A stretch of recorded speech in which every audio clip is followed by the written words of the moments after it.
Hello student, स्वागत है आप सभी का एक बार फिर से हमारे इस ऑफिशियल यूट्यूब चैनल में जिसका नाम है एसोल सॉल्यूशन। मैं चंदन कुमार हाजिर हूँ आप सभी के सामने अपनी एक और नई वीडियो के साथ। सो गाइस, आज के इस नई वीडियो में हम बात करेंगे उन सभी स्टूडेंट्स के लिए जिन सभी के पास में MPSE 006 का विषय है और वो अपने एग्जाम्स की तैयारी कर रहे हैं। उन सभी के पास में शांति और संघर्ष अध्ययन का सब्जेक्ट है, पीस एंड कन्फ्लिक्ट का सब्जेक्ट है। तो आज की नई वीडियो उन सभी स्टूडेंट्स के लिए मोस्ट इंपॉर्टेंट रहेगी। आज हम डिस्कस करेंगे आप सभी के लिए इसके इंपॉर्टेंट क्वेश्चन की, जो कि कल आप सभी को देखने को मिल सकते हैं, या फिर भविष्य में जो भी स्टूडेंट्स इस सब्जेक्ट को देखना चाहते हैं, जो भी अपने एग्जाम्स को देना चाहते हैं, तो ये उनके लिए उतनी ही रेलेवेंट वीडियो है। और इसमें हम ओनली इंपॉर्टेंट क्वेश्चंस की बात करेंगे जो आप सभी के पेपर में देखने को मिलेगा। तो फर्स्ट क्वेश्चन आप सभी के लिए ये इंपॉर्टेंट है और ये बहुत बार रिपीटेड है, अब की बार भी इसकी रिपीट होने की मैक्सिमम चांसेस है इसके। शांति अध्ययन के लिए नारीवादी दृष्टिकोण क्या ऐसा है कैसा नहीं। नारीवादी दृष्टिकोण होता क्या है? पहली बात तो नारीवादी दृष्टिकोण ऐसे व्यक्तियों को या ऐसी महिलाओं को, ऐसे पुरुषों को कहा जाता है जो कि महिलाओं को पुरुषों के समान, महिलाओं को पुरुषों के समान, पुरुषों के समान शक्तिशाली या ताकतवर बनाने की बात करते हैं। ठीक है, इसको हम क्या बोलते हैं? इसे हम नारीवादी कहते हैं। और शांति स्थापित करने में इनका बहुत हद तक मुख्य भूमिका है, क्योंकि हम देखते हैं कि हमारा जो है पितृसत्तात्मक समाज है, पितृसत्तात्मक समाज है। और पितृसत्ता होने की वजह से समाज के अंदर कहीं ना कहीं पुरुषों का वर्चस्व होता है, और पुरुषों का वर्चस्व कहीं ना कहीं महिलाओं के अधिकारों का दमन होता है। महिलाएं अपनी आवाज उठाती है और वहां पर कहीं ना कहीं संघर्ष देखने को मिलता है। और इस आधार पर हम देख सकते हैं कि रोकने के लिए काफी हद तक संघर्ष को रोकने के लिए काफी हद तक जो है नारीवादी दृष्टिकोण जो है, या घरेलू संघर्ष को रोकने में नारीवादी दृष्टिकोण जो है वो काफी ज्यादा महत्वपूर्ण भूमिका निभाती है। तो ये आप सभी को ध्यान रखना है, ये क्वेश्चन आप सभी के लिए इंपॉर्टेंट है। इसके अलावा अगला क्वेश्चन, सेकंड नंबर क्वेश्चन आप सभी के लिए पूछा गया है, शांति के साधन के रूप में राज्य की जांच कीजिए। यानी राज्य का मतलब होता है पॉलिटिकल साइंस में सरकार। सरकार किस प्रकार से शांति स्थापित करती है? तो आप सभी को पता है सरकार के पास में कई सारे आयाम होते हैं। सरकार के पास में सुरक्षात्मक आयाम होते हैं। सुरक्षा के जरिए कई बार वो क्या करती है? कानून बना देती है। कानूनों के जरिए कई बार वो क्या करती है? शांति स्थापित करती है। कई बार अपने सैनिकों के जरिए हम शांति स्थापित करते हुए देखते हैं। कई बार ये क्या करती है? कानून हो गया, सैनिक हो गया। कई बार ये संचार के थ्रू भी क्या करती है? शांति स्थापित करने की कोशिश करती है। तो कई सारे रीजंस हैं, इस तरीके से आप इसमें देख सकते हैं। इसके अलावा अगला क्वेश्चन आतंकवाद से आपके पेपर में पक्का क्वेश्चन बनेगा। ये क्वेश्चन इंपॉर्टेंट क्वेश्चन है, आपके पेपर में आएगा ही। आतंकवाद क्या है? आतंकवाद के उदय होने के कारण क्या है? और आतंकवाद किस प्रकार शांति को प्रभावित करता है? ये क्वेश्चन भी इंपॉर्टेंट है। ये क्वेश्चन भी आप सभी के सामने पेपर में रिपीट होने की संभावना है। इस क्वेश्चन की जो है, पारंपरिक युद्ध को परिभाषित कीजिए। यानी पारंपरिक युद्ध का मतलब ही क्या है? ऐसे युद्ध जो कि पुराने टाइम से किए जाते हैं, जिन साधनों से युद्ध किए जाते हैं, पुराने टाइम के जो साधन है, साधनों से जो युद्ध किए जाते हैं, साधनों से जो युद्ध किए जाते हैं पुराने, उसको हम पारंपरिक बोलते हैं। जैसे इसके अंदर हम देखते हैं कि एंशंट हथियार जो होते हैं वो कैसे होते हैं? वो पुराने हथियार होते हैं या पुरानी रणनीतियों का उपयोग किया जाता है। ये होते हैं पारंपरिक। जैसे आज के समय में जो है, जैसे कई सारे वॉर हो चुके हैं, किसी देश को आर्थिक रूप से पंगु बना देना, किसी देश के अंदर बायोलॉजिकल वेपन्स को यूज कर देना, इस तरीके से ये आज नए नए सुरक्षा के ये एक नए आयाम बन चुके हैं। इसके अंतर्गत हम देखते हैं जो पारंपरिक युद्ध है उसको परिभाषित करना था और आपको ये बताना था पारंपरिक युद्ध क्या है। इस पेपर में से ये क्वेश्चन जो है वो बन सकते हैं। और अंतरराष्ट्रीय न्यायालय या फिर आपसे यूएन से रिलेटेड क्वेश्चन बनेगा। जैसे फॉर एग्जांपल क्वेश्चन ये बनाया गया है, अंतरराष्ट्रीय न्यायालय जो है इसकी रचना और इसके कार्य को बताइए। यानी यूएन की जो न्यायालय है उसके बारे में आपसे पूछा गया है। कई बार ये भी क्वेश्चन बनता है कि शांति स्थापित करने में यूएन की क्या भूमिका है, और इस तरीके से अंतरराष्ट्रीय न्यायालय की भी बहुत भूमिका है। जैसे दो देशों के बीच में या दो से ज्यादा देशों के बीच में, दो देशों के बीच में या दो से ज्यादा देशों के बीच में विवाद चल रहा है, कोई भी विवाद चल रहा है, तो उन विवाद को निपटाने के लिए हम देखते हैं कहाँ जाता है? ये अंतरराष्ट्रीय न्यायालय में जाता है। एग्जाम्पल लें तो जैसे पाकिस्तान और भारत है, उनके बीच में कश्मीर को लेकर विवाद चलता है। तो ऐसे जो दो देशों के बीच में किसी मुद्दे को लेकर विवाद चल रहा है, तो उस विवाद को खत्म करने की जो भूमिका है या उस विवाद को निपटाने की भूमिका है वो अंतरराष्ट्रीय न्यायालय की है। इसकी एक तो रचना बतानी, आप में आपको बताना है कि भाई इसमें कितने न्यायाधीश होते हैं। जैसे I mean to say that लगभग 15 न्यायाधीश होते हैं, वो कितने वर्षों के लिए चुने जाते हैं? 9 वर्षों तक लगभग चुने जाते हैं। तो ये डाटा हो सकता है कम भी हो, लेकिन ये जहाँ तक मुझको याद आ रहा है ये इसी हिसाब से डाटा है, आप देख सकते हो। और अगला क्वेश्चन एक लॉजिकली ऐसे भी बन सकता है और बहुत ईज़ी होगा। ये पाकिस्तान के संदर्भ में बना है, ये कई बार चीन के संदर्भ में भी आपको देखने को मिल सकता है। जैसे यहाँ पर क्या है कि विश्वास निर्माण के उपाय क्या है, यानी किस तरीके से विकास जो विश्वास है वो निर्माण किया जाता है। पहली बात तो इसके उपाय बताने हैं, और भारत और पाकिस्तान के रिश्तों की जांच कीजिए। किस प्रकार के भारत और पाकिस्तान के रिश्ते हैं? तो भाई ये क्वेश्चन तो बहुत इंपॉर्टेंट है, और चाइना के साथ भी रिलेट करके बनाता है, और ये क्वेश्चन भी इंपॉर्टेंट है क्योंकि आप देखोगे अलग अलग पेपर्स के अंदर अलग अलग तरीके से यूएनओ के किसी न किसी अभिकरण के साथ ही क्वेश्चन बना रहा है। अगला है क्षेत्रीय संगठन होते हैं, जैसे कई सारे क्षेत्रीय संगठन जो किसी एक निश्चित क्षेत्र में बना लिए जाते हैं। जैसे आपने सार्क के बारे में सुना होगा, आपने आशियान के बारे में सुना होगा, आपने ईयू के बारे में सुना होगा, आपने और भी ऐसे क्षेत्रीय संगठनों के बारे में सुना होगा, जैसे आपने नाफ्टा के बारे में सुना होगा। ऐसे बहुत सारे क्षेत्रीय संगठन हैं जो कि बनाए गए हैं, और ये क्षेत्र संगठन बेसिकली क्यों है? संघर्ष को रोकने के लिए। अगर ज्यादातर संघर्ष आप सभी को पता है किन देशों के बीच में होता है? जो पड़ोसी देश होते हैं उन देशों के बीच में ही होता है, जैसे भारत पाकिस्तान, भारत श्रीलंका, इनके बीच में कई सारे जो है संघर्ष है। इन संघर्षों को रोकने में जो भी उसके रीजनल्स यानी उसके जो क्षेत्रीय संगठन होते हैं, ऑर्गेनाइजेशन होते हैं, वो कहीं ना कहीं विवादों को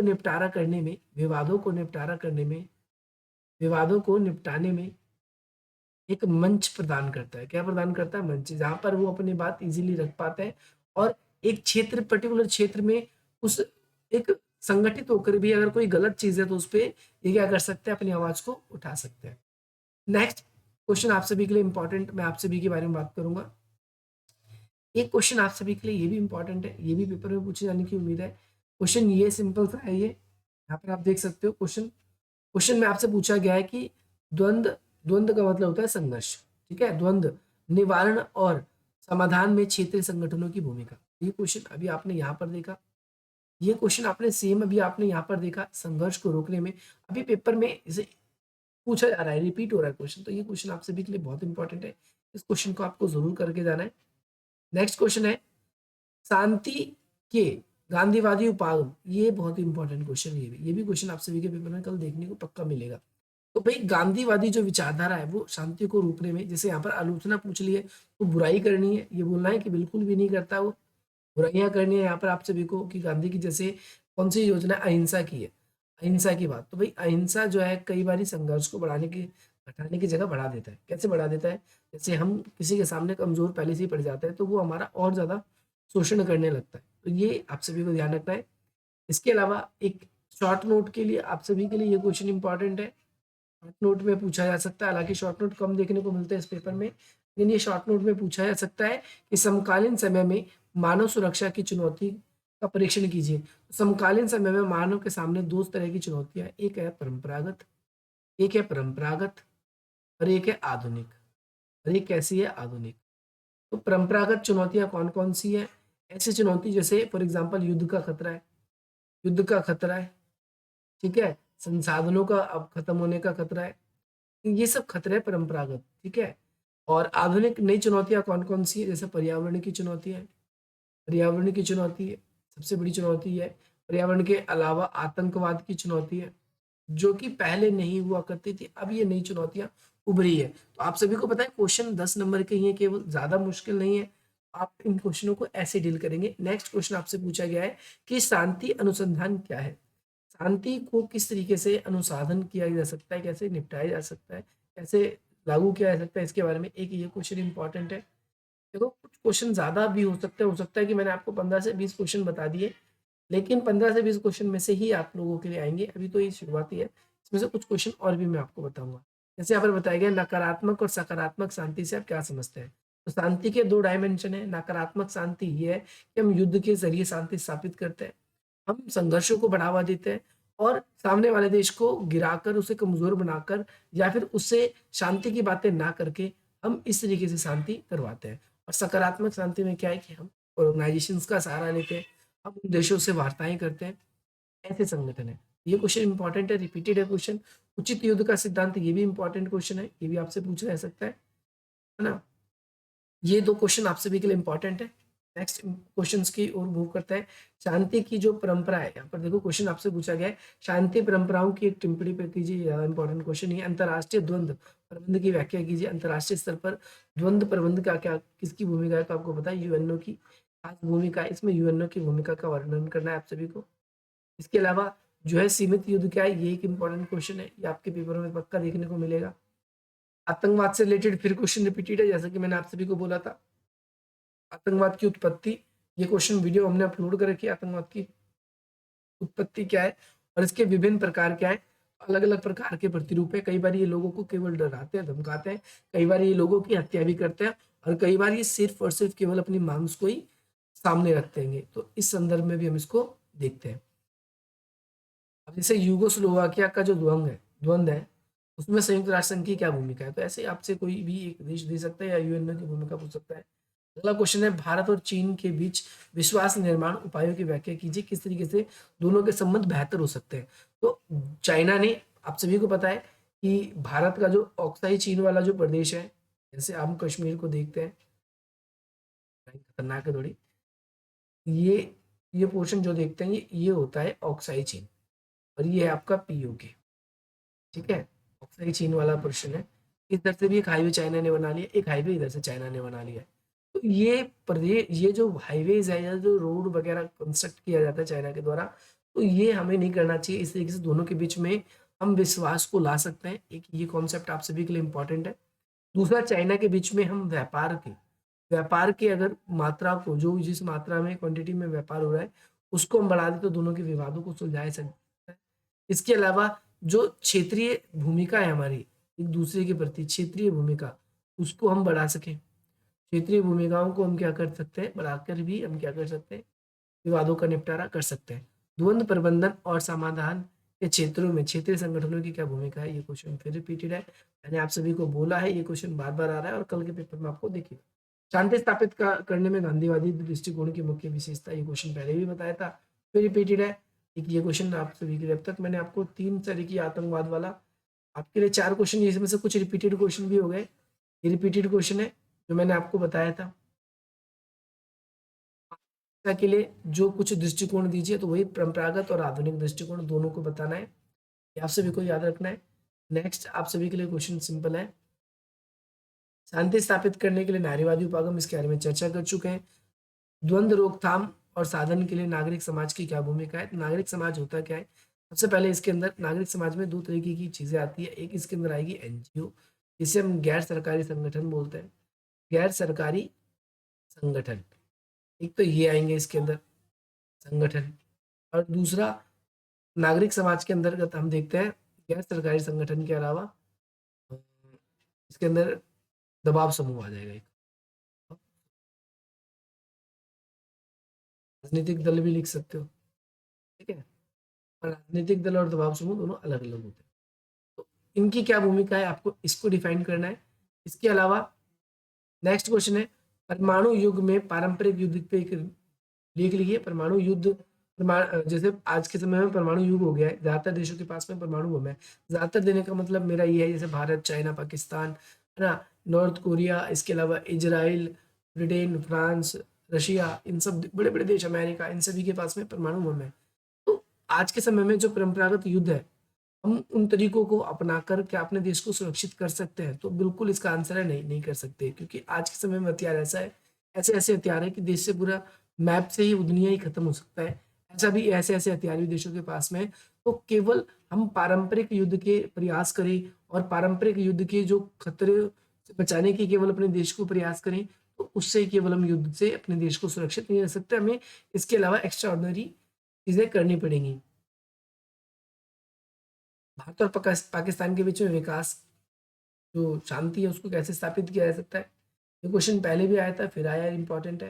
निशस्त्रीकरण क्या है, इसके ऊपर वीडियो बना रखी है मैंने। हथियारों की ओर पे रोक लगाना ही निशस्त्रीकरण है। बहुत सारी संधि आपको मैंने करवा रखी है, सीटीबीटी के बारे में बताया, पीटीबीटी के बारे में बताया है आप सभी को, पीटीबीटी। इसके अलावा एनपीटी के बारे में बताया है, इसके अलावा एबीएम के बारे में बताया है। इसके अलावा मैंने आप सभी को और भी समझिया बताइए।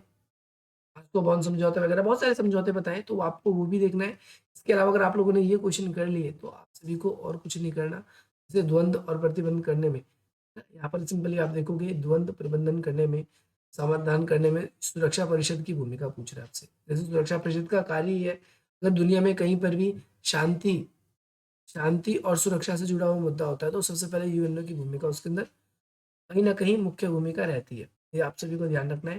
इसके अलावा आधुनिक युग में युद्ध में आधुनिक युग में शस्त्र नियंत्रण पर एक, यानी वही सेम क्वेश्चन है आप सभी के लिए यहाँ पर, निशस्त्रीकरण शस्त्र नियंत्रण एक ही बात होता है। सेम क्वेश्चन आपसे पूछा गया है। यहाँ पर आप लिख सकते हो द्वंद्व को समाधान करने में न्यायिक साधनों के बारे में बताना है, क्या क्या ऐसी चीजें हम कर सकते हैं जिससे द्वंद्व को हम रोक सके। तो ये कुछ क्वेश्चन है आप सभी के पेपर में आए हुए हैं। यहाँ पर ये भी मैंने आप लोगों के लिए डिस्कस कर आ चुका हूँ मैं आप सभी को।